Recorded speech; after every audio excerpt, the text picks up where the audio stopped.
YS Vivekananda Reddy గారిని ఎంత కిరాతకంగా చంపారో, ఎక్కడ నరికారు, ఎక్కడ రొమ్ము మీద గుద్దారు, ఎక్కడ చేతులు ఇచ్చారు, ఎక్కడ వేలు నరికారు అని. అందులో ఆ నరికి చంపిన వాళ్ళలో కీలకమైనటువంటి దస్తగిరి టీవీలలో ఇంటర్వ్యూలు ఇచ్చారు వరుసగా. ఎందుకంటే ఆయనకు ఒక సౌలభ్యం వచ్చి పడింది, అప్రూవర్గా మారినారట.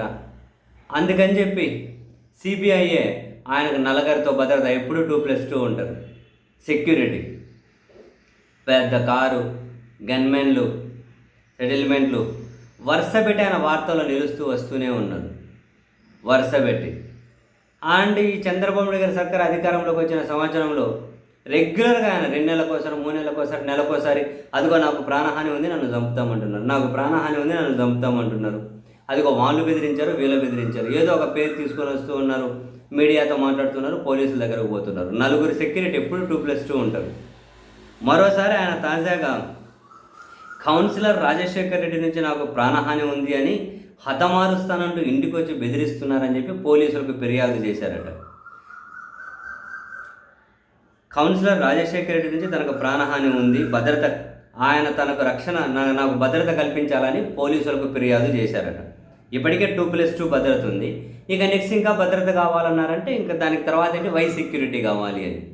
బహుశా వై సెక్యూరిటీ, అప్పటికైనా ఆయన ప్రాణాలకు భద్రత లేకపోతే Y+ ఇవ్వాలి, లేదంటే ఆ తర్వాత నెక్స్ట్ Z, వీలైతే Z+, ఈ విధంగా ఉంటుందేమో తెలియదు.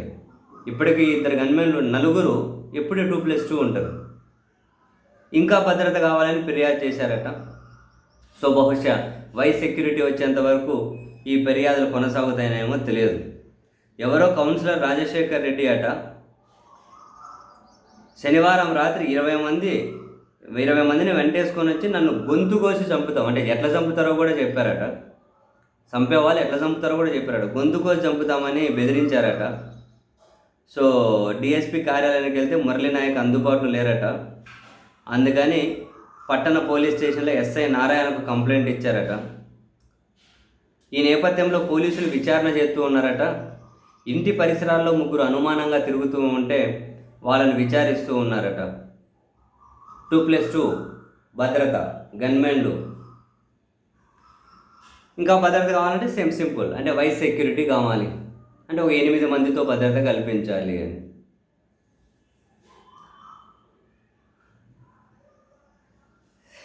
ఈ సిస్టంలో చాలామందికి భలే సౌలభ్యాన్ని, సౌకర్యాన్ని కలిగిస్తాయి నిజంగా. ఇప్పుడున్నటువంటి వాళ్ళకి భద్రత ఎంత ఖర్చు అవుతుంటుంది? ప్రభుత్వ డబ్బు, ప్రజల సొమ్మే కదా, ఎంత ఖర్చు అవుతూ ఉంటుంది. కిరాతకంగా హత్య చేసిన వాళ్ళకు కూడా ఇంకా అంతేలేండి. మనం ఏమంటాం, వ్యవస్థల ఆ ఫెసిలిటీ, ఆ సౌలభ్యం ఉంది. సో వాడుకున్న వాళ్ళకు వాడుకున్నంత వ్యవస్థలు ఉన్నదే వాడుకోబడడానికి. మీకు నాకు చేత కాకపోతే ఎవరెవరు వాడుకునే వాళ్ళని వాడుకోవాలి కదా. ఇప్పుడు దస్తగిరి గురించి అంటలేము, ఎవరైనా అధికారంలో ఉన్న వాళ్ళు కావచ్చు, ఇంకొకరు రకరకాలుగా వ్యవస్థల్ని ఎట్లా బుద్ధిపడితే అట్లా వాడుకోవచ్చు అంతే. చేతనోడు వాడుకుంటాడు, చేతగానోడు అదిగో మనలా ఏం తప్ప ఇదంతా దారుణం అని చెప్పి అమ్మొత్తుకుంటూ ఉంటారు.